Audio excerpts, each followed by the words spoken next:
I'm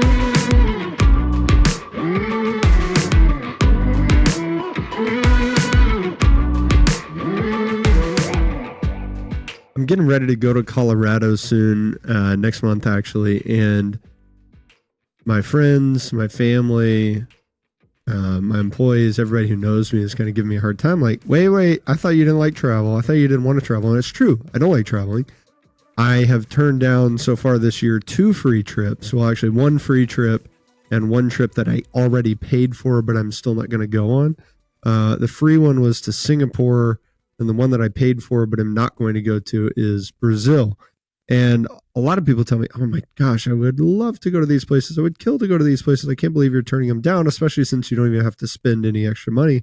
And the reason that I turned them down, one of the reasons, a major reason, is I'm not confident that I can maintain my lifestyle habits that serve me from both a mental, physical, emotional, and spiritual health standpoint. I'm not sure that I can maintain those on this trip. And so I'm not going to do that because that's important to me. I want to maintain my mental, physical, emotional, and spiritual health. And it's really important to me that I do that. So if I think I can't do that by going to Singapore, then I'm just not going to go to Singapore because I don't have to go to Singapore. So I'm going to Colorado, but I'm going with people who generally have these same lifestyle habits. We are on the agenda. There's time carved out to work out together, to eat healthy food that we cook together. There's time to go to church together. So I know that I'll be able to continue these habits.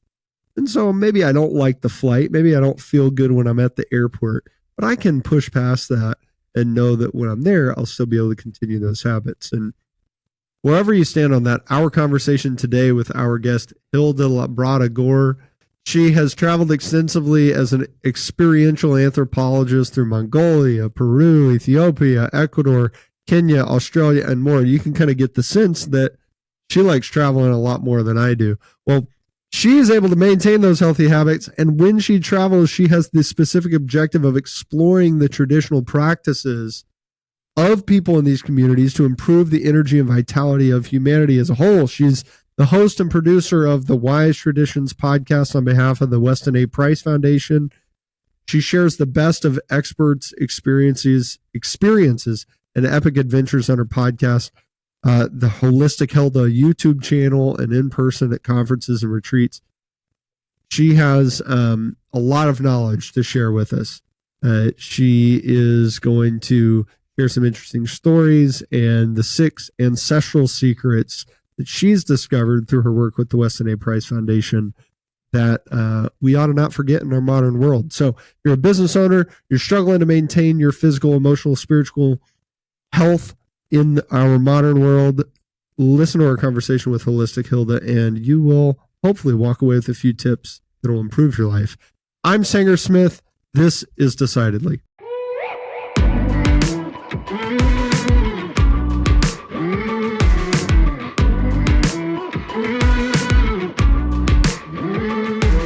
Hey, Hilda. Glad you're here. Hey, thanks for having me, Singer. Yeah. You are the queen of ancestral health habits and diets. So I want to know, are you on the mastic gum trend? No, actually, I'm not. Okay. How familiar are you with this? Tell me more. Not that much. So this is like a little bit of a bro science thing, I think. Yeah. A lot of my friends started chewing this extraordinarily hard and thick gum. And the way they make it, it's called mastic gum. The way they make it is from mastic resin, which is from mastic trees found in Greece. And apparently the mastic gum was something that was used millennia ago for gut digestion, or for gut health and digestion aid. And it strengthens your jaw, they say, and helps you have more like, rigid jawline. And so a lot of gym bros started chewing it. They're like, I want to get like the rugged masculine jaw. And I started chewing it so I could quit using nicotine, because I was like, I'm sick of using nicotine, gave nicotine up for Lent. And I'm like, I got to have something going on. and I was going through like an entire thing of Icebreakers gum in a day. I go, I can't do that. That's, not economical. So I put like one of these pieces of gum in my mouth. It takes me till lunch to just get it softened to a point where it's no longer like painful in my jaw. And then I chew it for the rest of the day all the way till dinner. Oh my gosh, I'm super curious about this. So I'm going to definitely look into it. I interviewed James Nestor on the Wise Traditions podcast, and he is the author of Breath, the New Science of a Lost Art. And he was suggesting that one reason our faces have gotten narrower and our jaws weaker is because we're not masticating hard foods anymore. Now, I'm not sure I agree with him completely, but I do think there is a benefit in using our jaw muscles more and strengthening that jawline, and probably it aids digestion too. So I'm really curious about it. I will look into it for sure. Yeah, well, digestion starts in the mouth, right? So if we're blending something up and just slamming it down in a smoothie form, that's got to be tough, right? That's got to be not good. Yeah, you're missing something for sure in that. And actually, I will call you on something, Singer. So you said digestion starts in the mouth. Some suggest it actually starts with the eyes, because it's when it's brought before you. Think about it. You start to take it in with your eyes. And that's when, this is one reason, actually, I would say that we need to pause before we start eating. And I often do in gratitude and prayer, right? There's a reason that ritual has become a part of many traditions around the world, because it gives your digestive system a chance to begin working even in the anticipation of what you're going to take in, and to receive it with gratitude. You're not rushed. You don't have the adrenaline going. You're getting it literally in that rest and digest mode. Okay. I've never heard that before, but so what do you do? Is there a process or a ritual, for lack of a better word, that you go through when you eat? Well, this is the thing. We are often eating on the go. I think more people in the U.S. eat in their cars than around a table, right? They stop at the Starbucks. It's actually a drive-through. They're not even going inside to get whatever it is they need to get going. And then they rush off and eat their next meal after they stop at the grocery store. They just grab something from the bag. And I guess I'm talking about this from a little bit of experience, but in those states, we are in that fight or flight mode. We're in the sympathetic state of the nervous system, where it's a rushing kind of situation and you've got the adrenaline going and you're not resting. And as a friend said to me one day, she caught me standing at a counter eating, and she said, "Hilda, what are you, a horse?"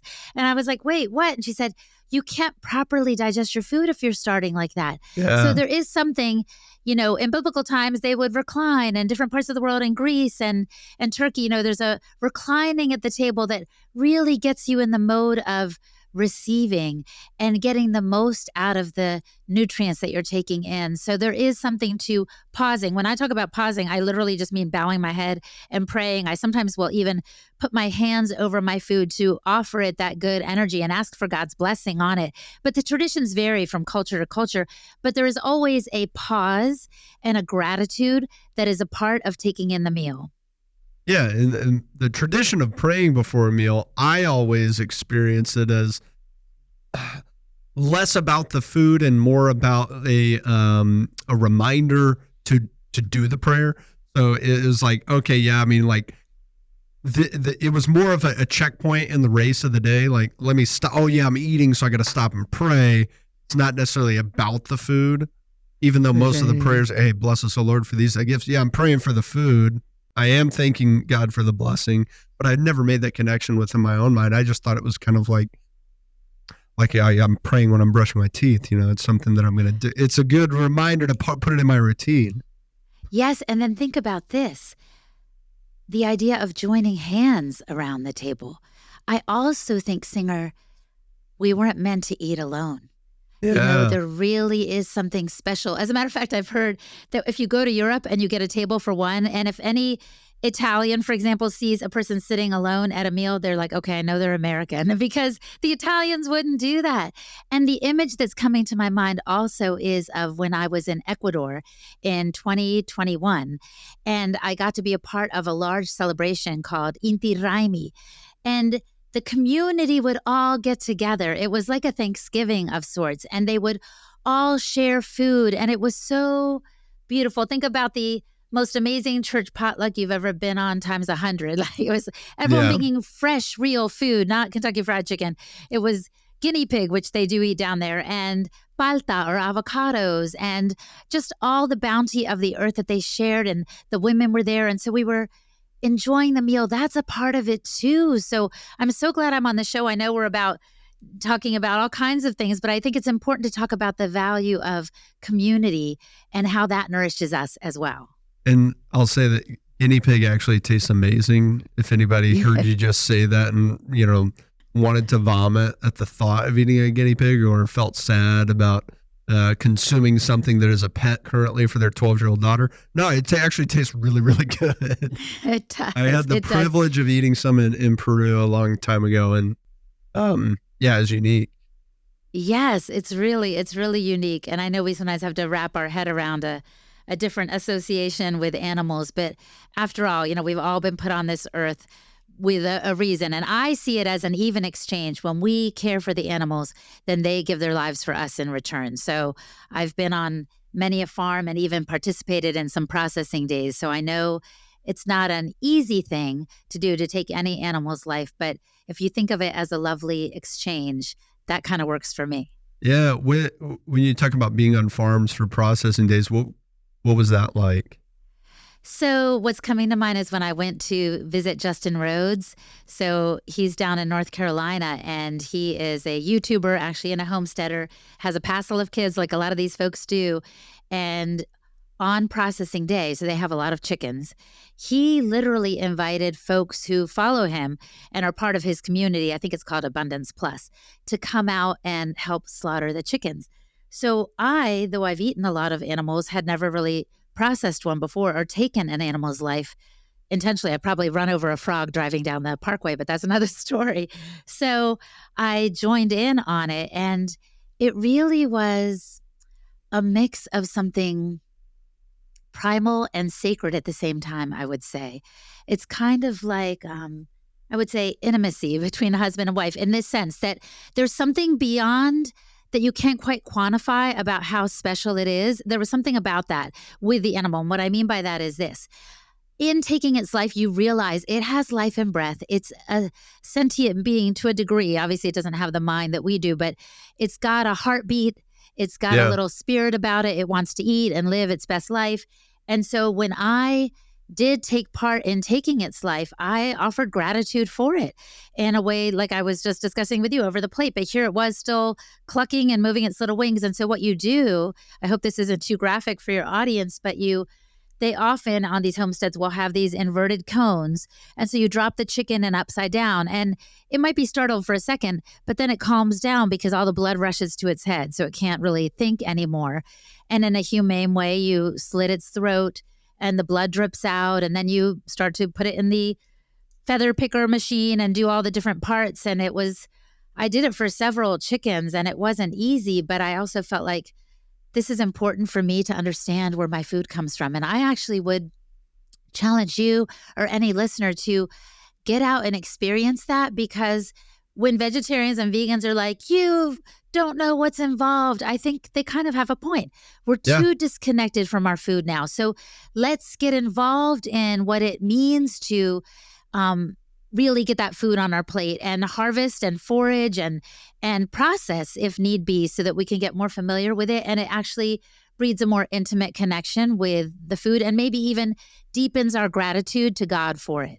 Yeah, I had the privilege of working on a ranch when I was in college, and they were mostly like show cattle that we were raising. It wasn't a beef cattle ranch, but every now and then if we had an animal that wasn't going to make it, or wasn't a part of the breeding selection, well, then we ought to utilize that animal for meat purposes. And so that's what would happen. And so occasionally we would process them. And yeah, it was a very unique experience. I had been a hunter ever since I was young and through school and college. And so by the time that we processed cows, I had hunted before and killed deer and dove and ducks. And there's something about an animal that you raise that's even more different than one that's in the wild.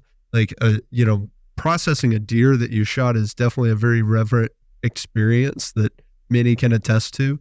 But I'm totally with you, Hilda, that if you recoil at the idea of hunting or processing an animal that was raised on a farm, but you willingly go to the meat section of the supermarket, like you're robbing yourself of something. You're robbing yourself of a deeper connection to the earth that you live in, to the food that you put into your body, to the spirit of life that is coming through you and is already in you. And you should seek out an opportunity if it's presented to you, I would say, to those people. Yes. And even listen to this. So I was talking with a friend recently, and he called it sacred hunting. He talked about approaching it with that reverence you're talking about, Singer. And he said he would pray that the right animal would present itself, and they would. I mean, not every time, obviously, because you have to sit out there in that little, tree shelf or whatever they have. But he had his son at one point on his lap who was like 8 or 10 years old, and he wanted an opportunity for his son to experience the reverence and the mystery of this kind of a primal hunting opportunity. And so they prayed, and he said this doe or something approached, and it was totally giving its broadside to them. He felt like it was really an answered prayer. The snow was falling. It sounds crazy, but I think there is a disconnect, and especially in our virtual world now, where the only thing we kill is, an assailant on a video game, or time. Yes, time, exactly. But I was going to say an assailant on a video game, or, an opponent on a video game. Or if you get killed and you come back to life, it's also virtual. I think the more involved in real life we can become, the more our lives will be transformed and the greater our appreciation of this life. Yeah, 100%. So what was your early life like that made you want to dedicate your life and career to the work that you're doing now? I think it kind of all started before I was born. Talk about early life, right? I was probably 6 months in utero, and I'm not joking, actually, when, as my mother tells it, she was exposed to the German measles. And the doctor said to her, "Oh, your child is going to be born with some serious birth defect. You shouldn't even have this baby," actually. They did tell her. Oh, wow. Yes. That's and horrible they said, advice to give. I know. And it makes me cry to think about it. Like, I'm just so grateful to be alive. I might not have been here. But anyway, so they said I would be born either unable to speak or to hear or to see.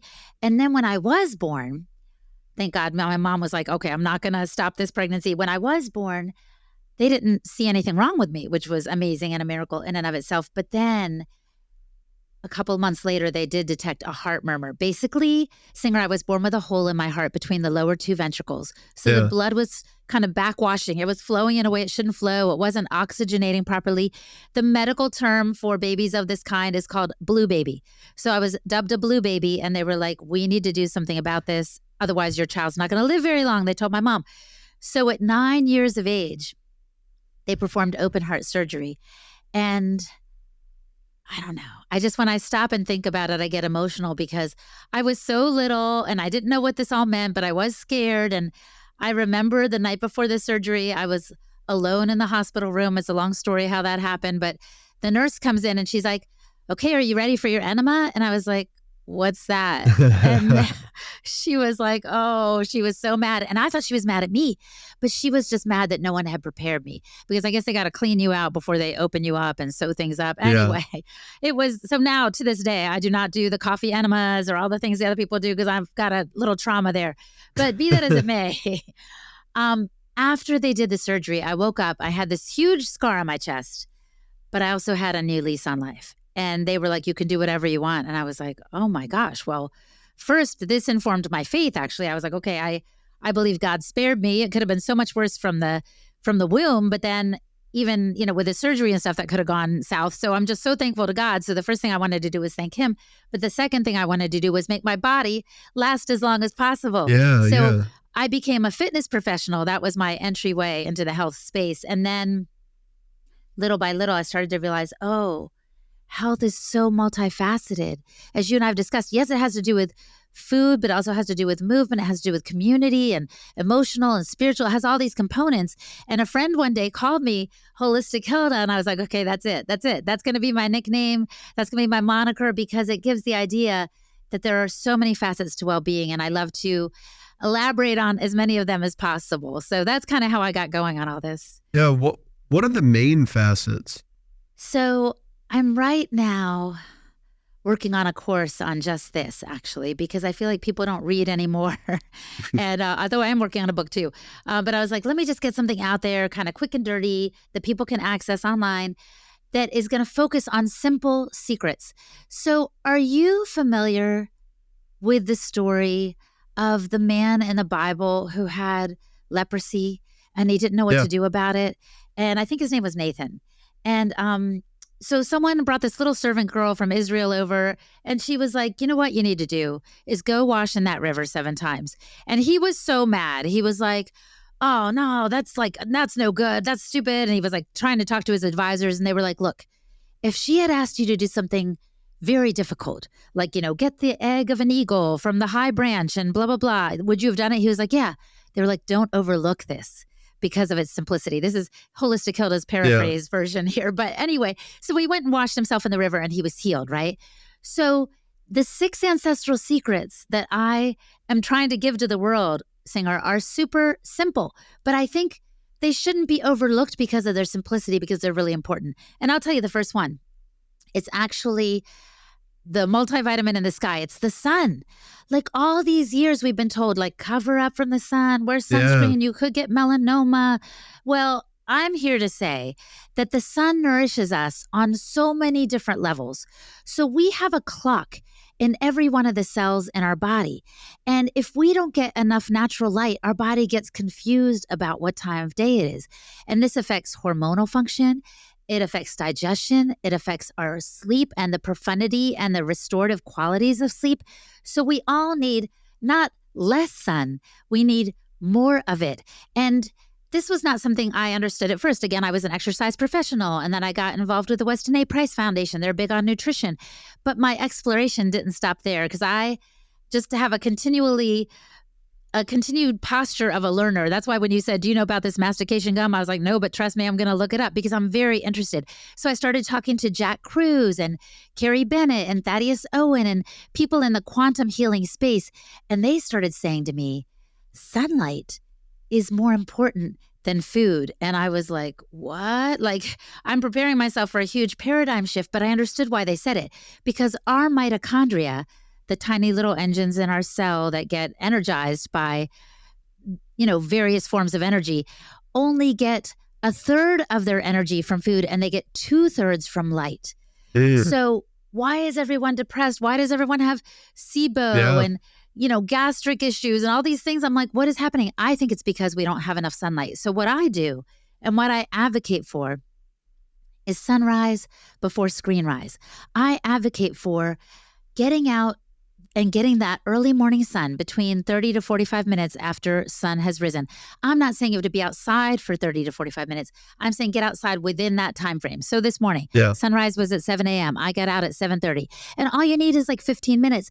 But that information goes through your eyes, through your skin, to the brain. And again, it starts this cascade of wonderful hormone functions. And then later in the day, when the UVA and UVB rays kick in and that part of the spectrum kicks in, that's also important. Again, that's a time when they say, oh, avoid the sun when the rays are harshest. No, that also has a function. So, and sunset as well. But I'm biggest on the sunrise because I think that's the piece that will help people sleep better. I know people that have lost weight just by getting that morning sun, and it's turned my life around. And I was a certified night owl. Like if there was a night owl school, my name would have been on the wall as president of it because I was staying up late all the time. My kids would go to bed. And I would start kicking into high gear, like, okay, let me answer some emails. Let me do some laundry. This is my time to shine. And I would just go on. And then I'd think, whoa, it's weird. Everyone else is sleeping and it's 2 a.m. and I feel fine. I didn't realize that the blue light from the screen was confusing my body about what time of day it was. So I'd get, of course, a second wind there. And then when I went to sleep, I would sleep quickly. I'd fall asleep quickly, but I would not get to that restorative deep sleep stage as as easily as if I'd gone to bed earlier. Anyway, I've learned so much all about this. But the point I'm making is that the sun is exactly what Victor Dane called it in his book back in the 1930s or something. He said it's the great elixir vitae. Like, it is a healer of healers. It's amazing. And we've forgotten about it because it's kind of gotten buried. And we just think, well, we need vitamin D. Let me take some vitamin D supplement. The synthetic thing is not the same as the real thing. And letting that sun and then the skin synthesize the vitamin D, that's a whole other story. Now, I've recognized the power of sunlight exposure in my own life. I always try to get out there, not always right after sunrise, but at least mid-morning, something to where just 5 minutes, 10 minutes, 15 minutes in my backyard, something. And it makes me feel better. It gives me energy. I enjoy doing it. It's warm. It makes me feel good. When I try to talk to people about it, they go, oh, skin cancer. You're going to get skin cancer. So what is your answer when people bring that up as an objection? Oh, I have so many things to say. I don't know where to start, but I'll start with this. So, indigenous people groups that Dr. Weston A. Price studied in the 1930s, he traveled the world to find the healthiest people. This is shorthand for all this information that I know about him. But anyway, he was looking to see, what are these people doing? How are they living? What are they eating? Of course, they all had different diets, from the people in Alaska who were eating like whale blubber and seal oil, to the people in Switzerland who were having cheese and milk and dairy products, to the Maasai who were having meat and milk and blood. So it was all different. But he still noted some things in common, and he wrote a book called Nutrition and Physical Degeneration. But I'm bringing all this up to say, the one thing that Dr. Price noted but didn't make a big deal of, because he was a dentist, he was focused on the teeth and the food, was that the people were naked primarily. They weren't really wearing much clothing unless they went into town, and they would toss a couple of things on. And this was in the 1930s. So these people were not getting skin cancer. Why? Because they had more sun, not less, and because their diet was of benefit to providing the skin what it needed to make the melanin that's protective on the skin. So I suggest two things: that we look for more sun, not less, because it will actually help protect. When you get the early morning sun, there's no UVA or UVB in the spectrum. So it actually has a protective element to it. It's kind of building up your solar callus, so that will help you not burn and not get melanoma. But the other thing is, you have to pay attention to diet. So you need to eat more real foods and more foods that are less processed. So, for example, I recommend avoiding what we call seed oils. They used to be called vegetable oils, but there's not really many vegetables from which these things are extracted. So the indigenous people were generally using the fat from the animal to cook things in. So it would be lard from the pig, or tallow from the cow, or coconut oil, like things that were easy to get the fat from, as opposed to canola oil, which is like fat that they pull out of a rapeseed that actually goes rancid really quickly. So they have to deodorize it and colorize it to put it on the shelf and sell it to you at a cheap price. So I say, if it has a long shelf life, it'll probably shorten yours. So anyway, I digress. But the main thing is, eat more real food and get more sun. And I will tell you one quote I learned from Elizabeth Plourde, who I had the Wise Traditions podcast. I had her on the podcast asking, like, is it the sun to blame, or is it the sunscreen? Like, what's going on with our sickness right now and the incidence of cancer? And she said there was a study of sailors on a ship, and I forget when this was conducted, and if I get a chance to look it up, I'll send it to you later.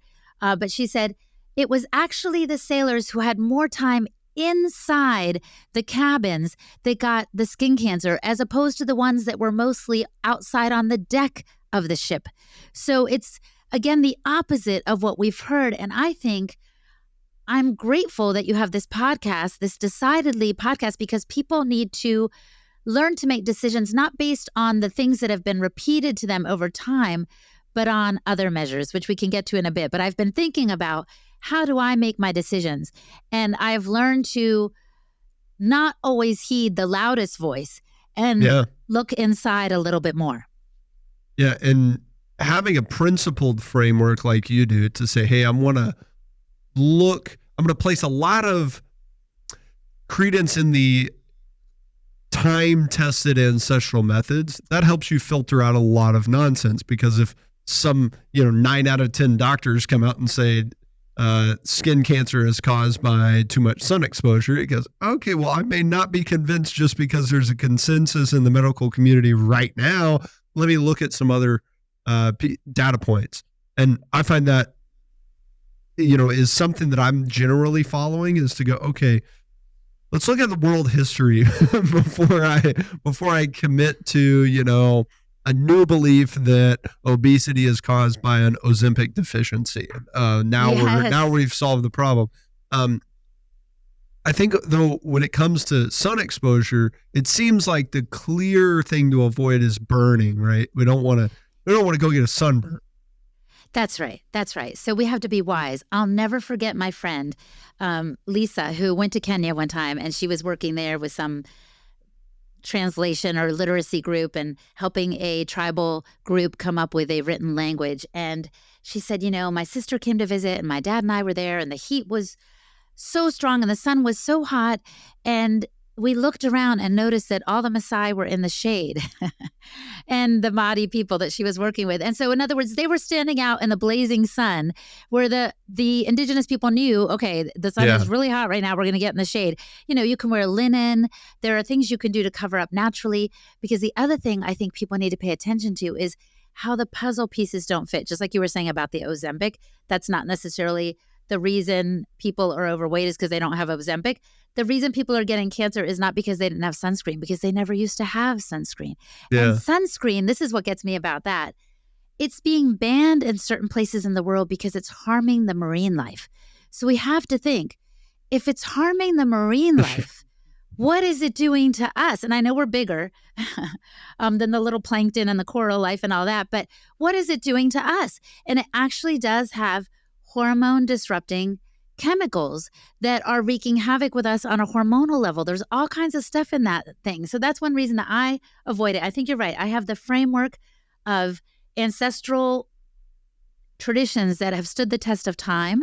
And also I have my faith framework. So I kind of submit to higher powers than what the government or the other people are telling me, especially the people who have a monetary interest in mind, and they're not interested in my health. They want me to buy their products a lot of times. Yes. So I am going to be a little bit wary about that. Yeah, a little bit skeptical when somebody's making money off you taking their advice.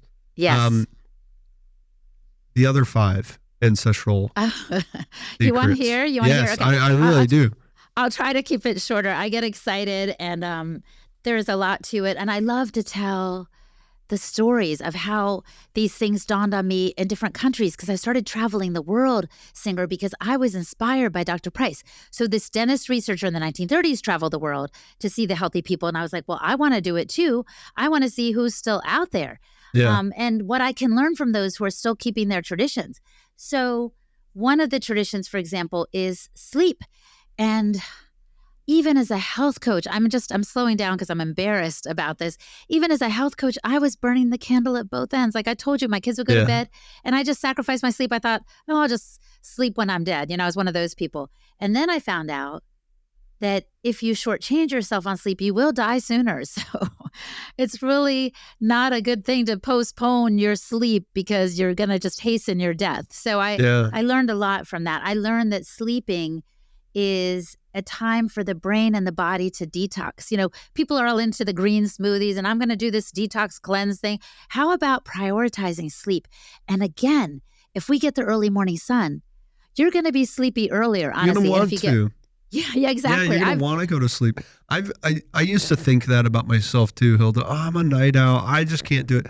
And part of that was like my mother was that way and her mother was that way, and they both still are. And my dad was always a morning person. If I wake up because a mouse farted at 3 a.m., I'm not going back to sleep, can't do it. And I always thought, oh, well, I got it from my mom. That's how my mom is. I didn't get what my dad has. And what I found is that when I do a few things throughout the day, I go to sleep early and I wake up early and I feel great, feel super good about it. If I eat healthy, if I work out, if I get sunlight, and if I check off my to-do list, like if I actually had a productive day, of course, excluding like Sundays, but there's something to do that day and I actually did it instead of procrastinating it. and then I avoid screens before bed. It's all like really simple stuff. And if I do all of this, I don't even set my alarm, and I'll wake up basically at whatever time I was supposed to wake up. Yep. That's exactly right. And that's what our ancestral friends have done. Singer was in Ethiopia this past summer. And when the sun goes down in some of these villages, in all of the villages I visited actually, there's no electricity. There's no screen or to be scrolling or anything.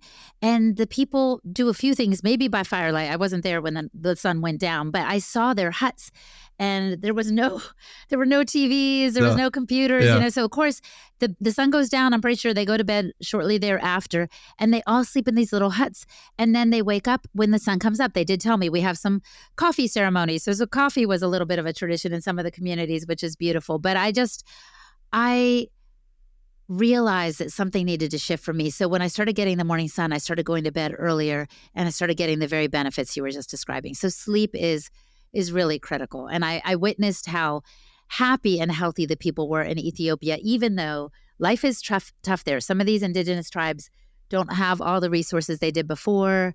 I saw some evidence of sickness that I don't think Dr. Price would have seen in the 1930s, but overall, they're holding on to some of their traditions, which include none of this electricity, none of these things that interfere with their sleep and their community ties. Okay, so we have sunlight, sleep. What's the next one? Yes. I would say the next one is Shivers. Okay.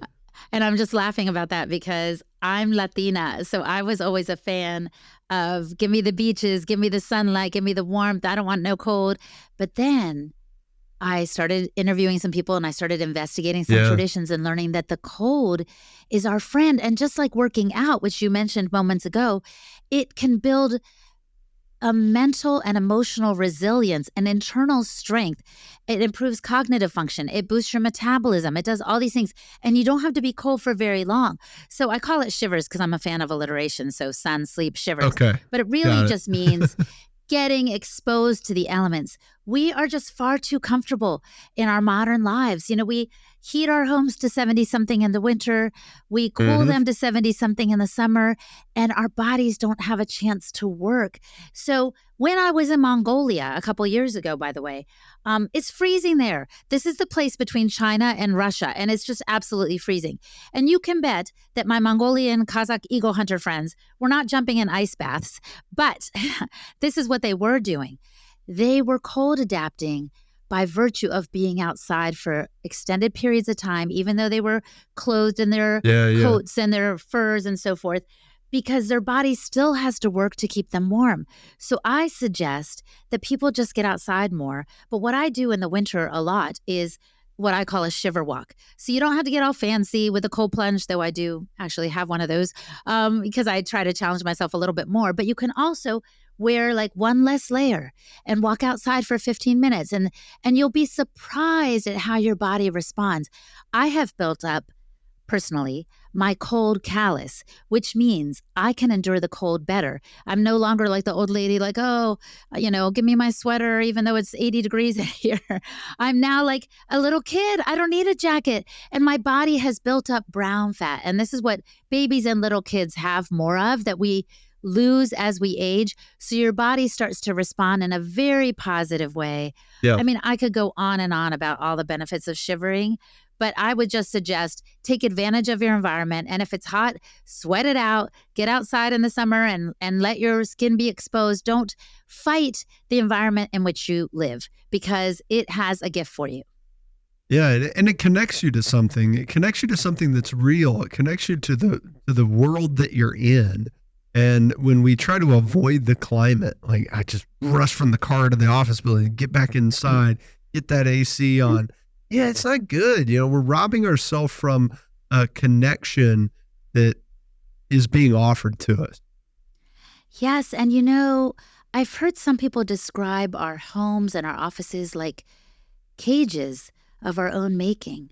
And when I visit these villages, the people are just outside, so much of the time. And the indoors is modest, so they're not in there as much. And it's just, we've reversed it in our modern lives. We think we're so developed, but you used the right word, Singer, when you said we're robbing ourselves. So we have a choice we can make. And I was the very person you described. I would run from my car into the church when it was winter. I was like, I don't want to be cold. Hubby, drop me off here. I don't want to go 10 paces from the parking lot. I was really that person.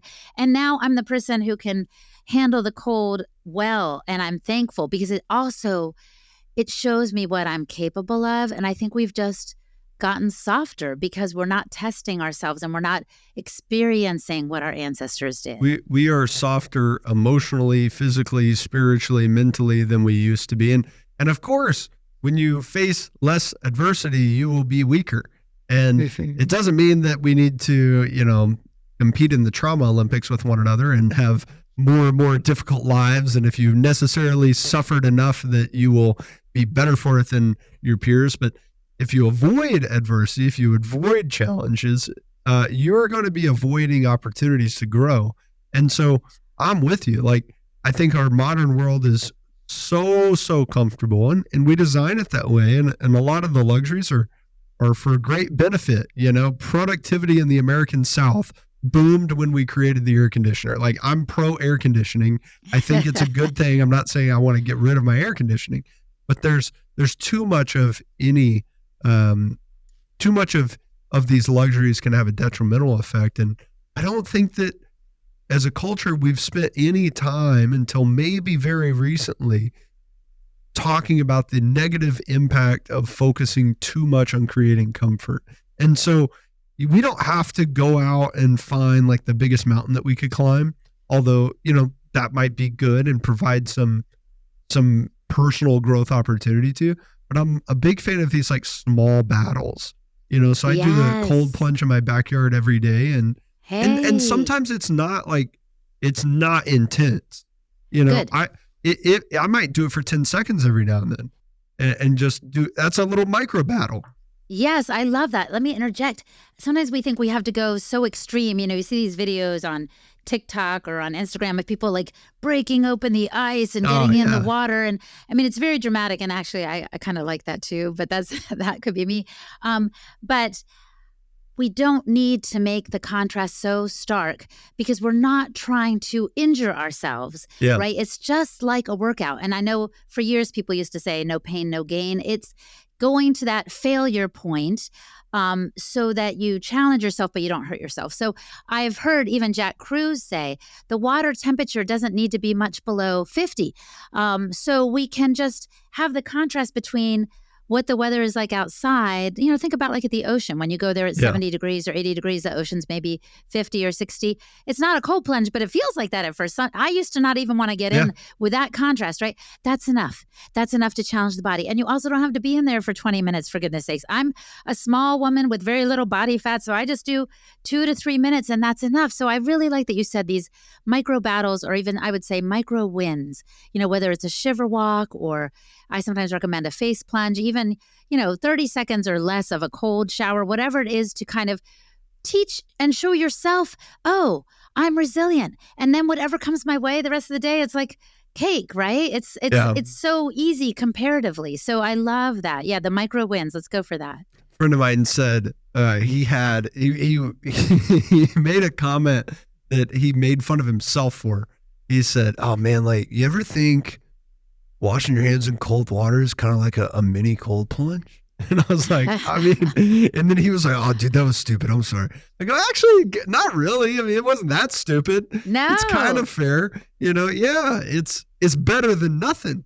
It's better than nothing. And sometimes that's all you can do. You can't go run 5 miles before work. Okay. But can you walk to the mailbox and back? I mean, can you do something?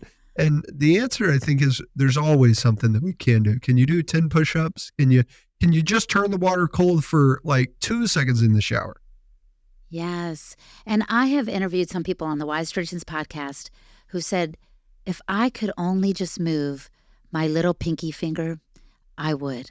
In other words, anything is better than nothing. Yeah. My friend Mary Ruddick is actually who I'm thinking of, because she had some kind of dysautonomia that had her stuck in a bed, and this was just like 15 years ago or something. She could hardly move. Her family thought she was a goner. And she started making these very small changes, including getting the morning sunlight, a little bit of movement. I'm sure it involves sustenance, which is my next secret. And so just these micro wins built up to the point where now she's thriving and traveling the world like I do. And she's just amazing. I love her so much. But so yeah, secret number 4, just to get to it, is sustenance. Again, I like the alliteration. So there's that theme. But I think this is fitting right here because we're talking about micro wins and people feel like, oh my gosh, do I need to start, processing my own heifer and, buying liver? Yeah. I can't stand liver. I don't know where to start. I would just start with the fats, get your fats straight. Avoid all those beautiful yellow heart healthy supposed, heart healthy and natural oils on the supermarket shelf and start going with more butter and lard and tallow. These things actually have nutrients in them naturally, especially butter. Some people call it the queen of fats. It has like A and D and so these fat soluble vitamins that are activators and they're like catalysts for making the nutrients in the food you eat more bioavailable. Yeah. So you could just have a potato. Okay, actually there's not a lot in a potato going on, but it is tasty. But add the butter and boom, it's a whole package. It's much better.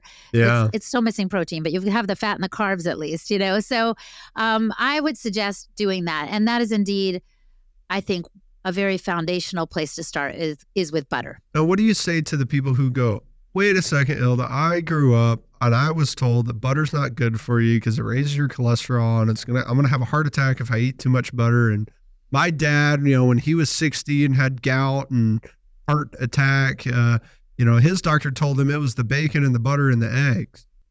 Well, the thing is, again, what were our ancestors eating? They were having the bacon and the butter and the eggs.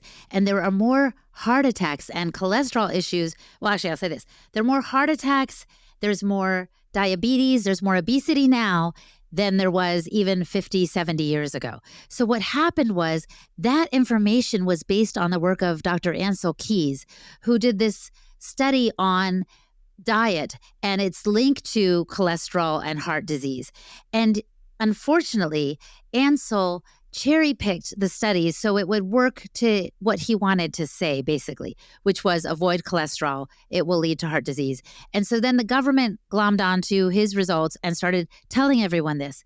But the problem was it doesn't bear out in real life. And so I would suggest people just go to the WestonAPrice.org website and type in cholesterol to find out more. And even Ancel Keys, I understand, toward the end of his life said, actually, the cholesterol that you ingest does not contribute to the cholesterol that accumulates in the heart.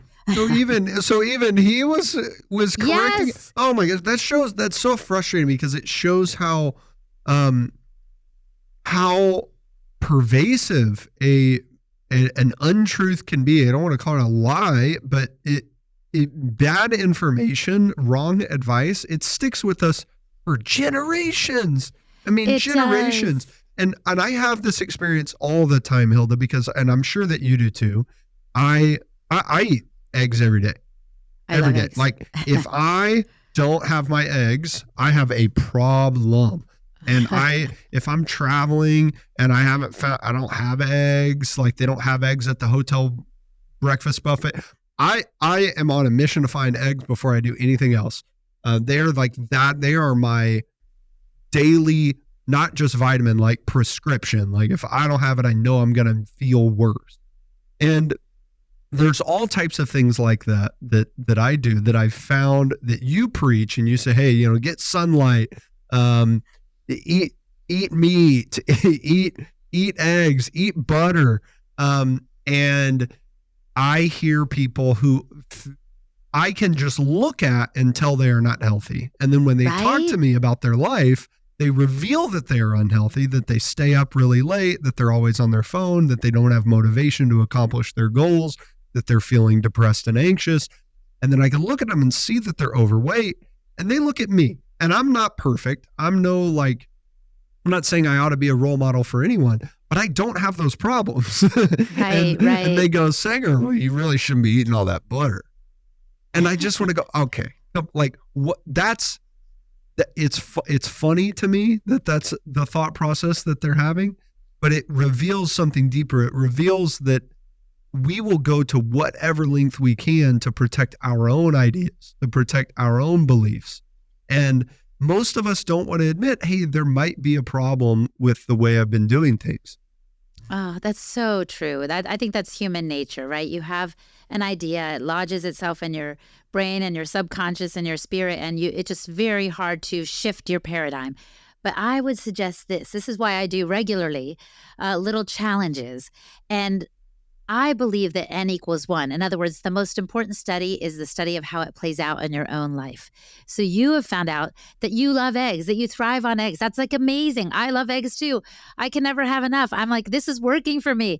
And so I'm not just looking for, following doctor's orders and then sacrificing even though I feel bad, but they told me to do this. No, I want to see how does it work for me. So I think everyone needs to be their own study group, their own control group. Try getting the morning sun for 2 weeks, or try eating more butter and see how you feel, because that will be an indicator, I believe, of your health. Even, and this works with anything. Let's say you're like, okay, well, I feel like eating Cheetos every day. See how that works for you. Do it and see how you feel, because your body will tell you. And this is something I wanted to share, and I'm so glad we're getting to this here, is one of the most profound lessons I learned was in Australia with an Aboriginal woman. And she said to me, Hilda, in our culture, we have a tradition of didiri, which means a deep listening. And then that leads to this profound knowing. And so one of the women told me, I met a couple of Aboriginal women that I got to spend some time with. She said, I was going to be a Vidal Sassoon hairdresser for a time until I started doing this listening, and I realized, there was a different calling on my life. And now she has custodianship of acres and acres of land that were once occupied by her Inangai tribe. Like, it's mind-blowing to think about. And I thought, this reminds me of that verse in the Bible that says, be still and know that I am God. Yeah. And I am as guilty as the next person of being a human doing instead of a human being. But I do make an effort every day to have my prayer time, my gratitude time, my still time, because that's where I'm going to get that deep knowing that will guide me the rest of my day and the rest of my life. And this is really important. So whether it's a business decision or a personal decision, anything related to social life, food, whatever it is, get still and see what your body or what the spirit leads you to do, and you will be more fulfilled and more happy. I'm really glad that you linked that too. Health isn't just about how we fuel our bodies. And those are my last 2 bits, actually. One other secret is strength, which is related to movement, which you and I have been discussing here and there. And the other one is spirit, because it's really important what we take in. Our diet is not just the food that we eat. It's what we take in that lifts us up or drags us down. So I don't really watch the news much anymore because it's always bad. That's, what they do to hype things up to get your attention. I understand it sells papers, it gets more viewers, but I'm not about that. So I listen to classical music. I get outside. I have my prayer time. As I said, I do things that lift me up. I get with people in real life. It's so much better than the virtual. So I want to encourage people to find things that lift their spirit and that strengthen their inner selves, because I think that is one of the keys to a happy, healthy, long life. Yeah. Man, strength, I can tell you, just simply lifting weights, like sometimes I'll only get to it once a week. But man, that's a massive, massive boost to my overall health, to my mood, to my ability to deal with injuries, knee pain that I used to have. Just starting to lift weights. It's amazing. You focus on getting stronger, you get stronger. It's not about looking great in my swimsuit. It's just, I feel better. I feel the same way. And it's not just how you manage injuries, it's preventing injuries. Like I'm a big fan of resistance training. So every day, literally every day, when I'm home and not on the road, I have some weights in my home. I just do a little 30 to 40 minute workout, and I feel so good. And I do know there are other ways to go about it. Trust me, in the indigenous people groups I visit, they don't have weights. They don't have gyms. They are walking. They are carrying river water on their heads. They are, having babies on their backs or on their front. Like, there's a lot of strength training and conditioning that they do just as part and parcel of their lives. But in our modern world, I know you're a podcaster, I'm a podcaster, in in our field, we have to be intentional about it. And the very most primal movement we can do is walking. And as my friend Tommy John says, you spend the first 12 months of your life fighting to do it. Well, hold on to it, baby. Walk as much as you can. I have a dog, so that makes it kind of easy. I get my morning walk. I get my evening walk. I love it so much. But I think it's really important to keep up that habit at the very least. And then you can go into some other things. You can do body weight exercises like push-ups and jumping jacks. All of these things are so good. Oh, yeah. You don't have to, drive across town to go to the nice gym. Like sometimes it is just push-ups on your bedroom floor before you go take your morning shower. I love walking. Walking is a load-bearing exercise. Like it counts. It very much counts. But one thing that I do is if I don't have, maybe I didn't fully scratch the itch of getting a, long, hard gym session in that day. Oh, I gotta really make the most of what else I have. Like even just carrying something. Okay, I'm carrying my briefcase. Can I really focus on engaging my core? Can I really focus on holding it with my hand instead of lumbing it over my shoulder and kind of drag it into the work? And even those small things, they seem like they're not that big of a difference maker, but they make a difference when I accumulate them together. Absolutely. At the airport, I will have my carry-on, and if I can avoid it, I don't take the escalator. I think people see me and are like, why is that small woman struggling with that little suitcase? Actually, I travel heavy. Why is that small woman struggling with that big suitcase? But I want to keep it up, and if you don't use it, you will lose it. And I know a lot of young moms have the ability, they've got their baby that they're wearing, or they've got the stroller, so they have some built-in opportunities throughout the day to lift things, but not all of us do. So the moms are listening right now going, oh yeah, you think we got it easy. Yeah. No. Yeah, lucky us, we got the stroller.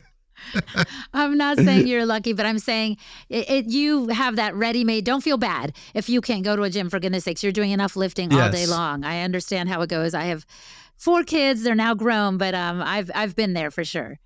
Well, Hilda, before we wrap up, what is your top decision-making tip for business owners? I think it has to do with what I was mentioning earlier, having some stillness. So I would, do that Dadiri thing. And then you need to make decisions, I would say, using your internal compass or intuition along with your mind.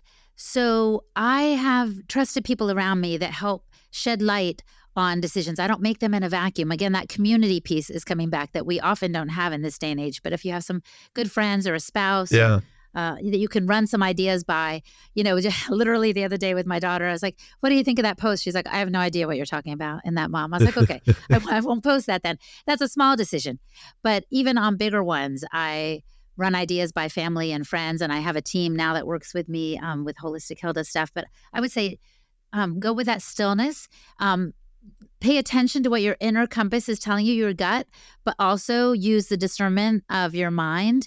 And I think you will make decisions that will be valuable to you in your business. That's what's led me. It's actually a combination of gut, heart, and mind. And do pay attention to those internal things, but invite in other factors. Look at some data when you're making some decisions. Like if this isn't selling or flying off the shelves, I'm not going to keep making that product because that's not working, right? So, use some external cues, but go for the internal ones as well. Yeah, that's wonderful. Thank you so much for being here. I enjoyed talking with you. I feel like I learned a lot, and I'm motivated to dive into the ancestral secrets. So thank you for being here. Where can people connect with you and the work that you're doing and the Weston A. Price Foundation? Awesome. Thanks for asking. So I'm going to unveil the course sometime this spring, 2024. So people could go to holistichilda.com for more information on that. I have other resources on my site. I have a blog and so forth, and some little things that I sell in my shop that can help with living more ancestrally in this modern world. I've also got my Holistic Hilda YouTube channel, Holistic Hilda on Instagram. And then the Wise Traditions podcast that I make for the foundation is just a real wonderful tool for folks to get informed about some of these topics that we've addressed today. Thanks, Hilda. Appreciate it. My pleasure. Thanks for having me. My big takeaway from our conversation with Hilda was something that we didn't explicitly talk about. We didn't dive into a whole lot, but it was underlying one of the answers that she gave when I asked her, how do you balance the decisions that you make with your health when they go against government recommendations, for example? And she said, well, ultimately, I submit to a higher power, submit to God, not a government or general consensus or my peers. And that's an important knowing that she has about herself. We ought to know to which authority we submit.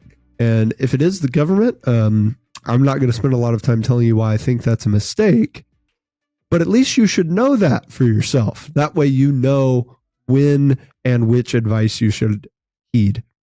You just made a great decision to listen to this episode of Decidedly. Make another great decision and leave us a 5-star review wherever you listen to podcasts. We appreciate your support. It helps others find our community and defeat bad decision-making in their own lives. For more daily decision-making insights, check us out at decidedlypodcast.com and on Facebook and Instagram at Decidedly Podcast. Thanks again for listening. I'm Sanger Smith, and this is Decidedly.